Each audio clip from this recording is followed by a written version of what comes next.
우리는 어제 본문을 통해서 이스라엘 사람들을 향한 예수님의 마음을 살펴보았습니다. 그들이 예수님을 영접하지 않고 그래서 결국 심판받을 것을 아시고 예수님은 가슴 아파하시며 눈물을 흘리셨습니다. 이스라엘 사람들은 자기의 뜻과 소망을 가지고 있었고 세속적인 가치관에 붙들려 있었습니다. 그런 자들에게 예수님이 전하시는 하나님 나라 가치관은 어리석어 보일 뿐이었습니다. 그렇다면 사람들이 이렇게 율법의 참 정신을 놓치고 세속적인 가치관을 추구하게 만든 원인이 누구에게 있을까요? 그것은 예루살렘 성전의 지도자들입니다. 당시 종교적으로, 사회적으로 권위와 권세를 가지고 있던 종교 지도자들 때문입니다. 그들은 하나님의 율법을 해석하고 그 율법을 지키기 위한 세부 지침 사항과 생활 방식, 그리고 문화와 관습까지 만들어냈습니다. 만들어낸 그것들을 전파하여 이스라엘 백성들이 지키도록 강요하는 일을 했습니다. 한마디로 예루살렘 성전의 지도자들은 이스라엘을 이끌고 관리하고 통제하는 중심 컨트롤 타워와 같은 자였습니다. 그런데 그 종교 지도자들이 율법의 참 정신과 뜻을 전혀 이해하지 못하고 있었습니다. 형식적이고 외식적인 지침사항만 만들어냈고 심지어 자신들은 그것도 지키지 않고 있었습니다.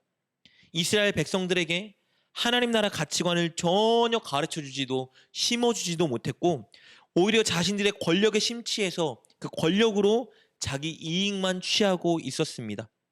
종교 지도자들이 이러니 그리고 그들로 인해 예루살렘 성전에서 전파되는 메시지가 세속적인 가치관 뿐이니 진리를 향한 이스라엘 백성들의 영적인 눈이 완전히 가려져 버렸던 것입니다.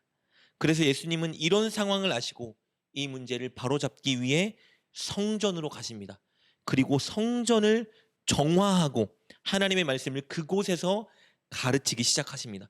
45절 46절입니다. 성전에 들어가사 장사하는 자들을 내쫓으시며 그들에게 이르시되 기록된 바 내 집은 기도하는 집이 되리라 하였거늘 너희는 강도의 소굴을 만들었도다 하시니라. 당시 예루살렘 성전의 바깥들에는요 장사판이 벌어졌습니다. 왜냐하면 당시 종교 지도자들이 성전 바깥들에서 경제 활동을 하도록 허락했기 때문입니다. 그곳에서 하나님께 제사하러 모인 자들에게 제사에 필요한 짐승을 팔았고요. 그리고 성전에 헌금하는 돈을 환전해 주는 대가로 많은 수수료를 받고 있었습니다. 이렇게 종교 지도자들은 자신들이 부당 이득을 취하기 위해서 경제적인 문화를 성전에 만들어 버렸고 성전을 완전히 장사판으로 만들어 놓았습니다. 여러분 이렇게 되면 어떤 일이 발생할까요? 하나님께 제사를 드리기 위해 먼 곳으로 온 순례자들이 얼마나 마음이 상하고 불쾌해졌을까요? 왜냐하면 시세보다 훨씬 비싼 값을 내고 하나님께 바칠 제물을 사야 했고 너무나 말도 안 되는 수수료를 내고 성전에 낼 만한 헌금을 교체해야 됐기 때문입니다. 그래서 그들의 마음이 온전히 하나님을 향해 예배하는 것을 막는 결과를 초래해 버렸습니다. 그리고 하나님의 성전을 장사하는 것으로 오해하게 만들어 놓았죠. 이렇게 종교 지도자들은 하나님의 뜻과 율법의 정신을 가르치는 일을 완전히 접어두고 자신들의 이익을 취하느라 백성들이 하나님과 완전히 멀어지게 만들어 버렸습니다. 이런 지도자들 밑에 있는 백성들이 무엇을 배울 수 있겠습니까? 이에 예수님이 분노하시면서 장사상을 뒤집어 엎으셨습니다. 그리고 그들에게 이렇게 말씀하시죠. 내 집은 기도하는 집이라. 여러분 이 말은 단순히 기도하는 행위만 의미하는 것이 아닙니다. 여기서 예수님이 말씀하시는 기도는 하나님의 뜻과 마음을 분별하고 전하는 것을 의미합니다. 왜냐하면 성전에서 드리는 기도는 하나님의 뜻과 하나님의 계시를 듣고 만나고 발견하는 목적으로 이루어지는 것이었기 때문입니다. 기도의 목적은 단순히 나의 필요를 아뢰고 채우는 것이 아니었습니다. 기도의 목적은 하나님과 내가 한 마음이 되고 그래서 내가 하나님의 뜻과 마음을 느끼고 깨달아 알아가는 것이었습니다. 그래서 하나님의 말씀대로 살아갈 수 있는 사람으로 온전해지는 것, 이것이 기도의 목적이었습니다. 만약에 종교 지도자들이 성전에서 올바른 기도에 힘썼더라면 그들은 분명히 하나님의 뜻과 마음 그리고 율법의 정신을 깨달았을 것입니다. 그래서 그것을 실천하고 그것을 백성들에게 가르쳤을 거예요. 그렇게 된다면 자신들의 눈앞에 온 예수님이 누군지 바로 깨닫고 발견할 수 있었겠죠. 그러나 그들은 성전에서 올바른 기도에 힘쓰지 않았습니다. 자신들이 가진 권세와 기득권으로 자신들의 이익을 위해서만 힘쓰고 있었습니다. 그래서 하나님의 뜻과 마음이 무엇인지 전혀 알지 못했고 율법의 정신을 깨닫지 못했습니다. 결국 백성들을 눈먼 자로 만들어 버렸습니다.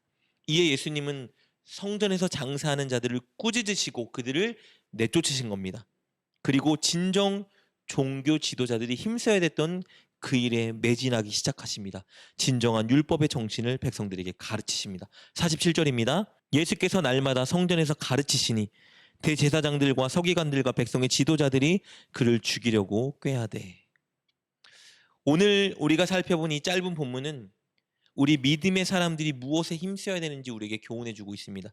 그것은 올바른 기도입니다. 우리는 올바른 기도를 통해서 하나님의 마음과 뜻을 깨달아야 합니다.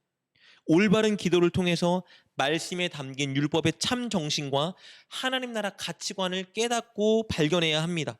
그리고 그것을 나의 뜻과 가치관으로 삼고 실천하고 사람들에게 가르치는 삶을 살아야 합니다.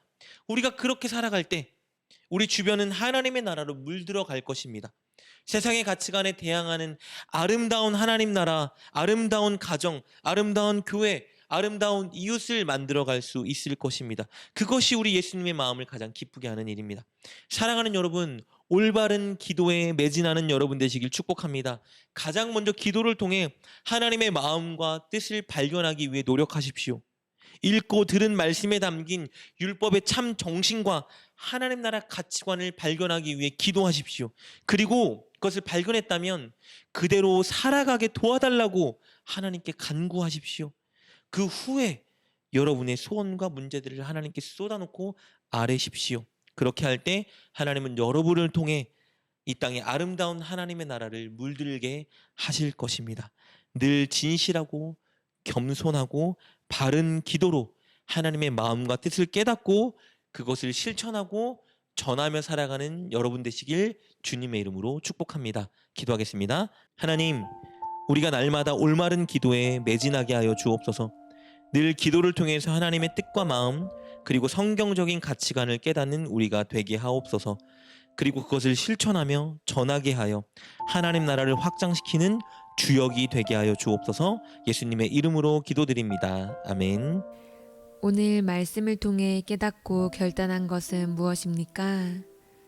그것을 붙들고 하나님께 기도합시다. 그리고 그렇게 실천하며 하루를 살아가는 여러분 되시길 주님의 이름으로 축복합니다.